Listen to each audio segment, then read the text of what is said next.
Welcome back to Recreational Garage. In this video, we're trying to wrap up some rear suspension work. The rear axle here has its lower control arm mounts fully welded on, so it just needs to be reassembled, brakes put on, wheels and tires put back on, and go back under the car so we can mock up for coilovers. The upper control arm torque boxes here, we have to cut some little filler pieces here, top and bottom on both sides, so that we can finish boxing that in, just trying to add as much extra strength as possible. And then there is a spot in the trunk here that we're going to have to cut out right through here to make room for the coilovers. So we're going to start off with cutting out tabs to finish the upper torque box, and then we're going to cut out some of the trunk floor here to make some room for the coilovers. Then we'll get everything back up underneath there and mocked all up and see what we can do. Anyway, let's get to it and see what we can get done.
All right, didn't quite make as much progress as I was hoping this week, but I did get the trunk floor cut out, so we have some room to mount the coilovers.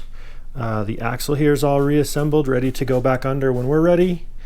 This upper torque box is looking really good. I had a clip where I was cutting these pieces out and the angle was all wrong. You couldn't see anything, so unfortunately you guys didn't get to see cutting that out. But I cut them out, got them all welded in.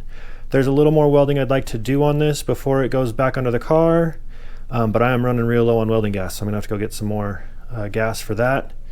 Still making progress forward. There's a couple little things I have to wrap up before I put that back in there. The lower torque boxes have a little bit of work left to do, and I have to put in a seatbelt mount that got moved because of the mini tubs. Anyway, still pushing forward. We'll get some more progress on this next week and hopefully get to move on from the rear suspension stuff. Anyway, thanks for watching, and we'll see you next time.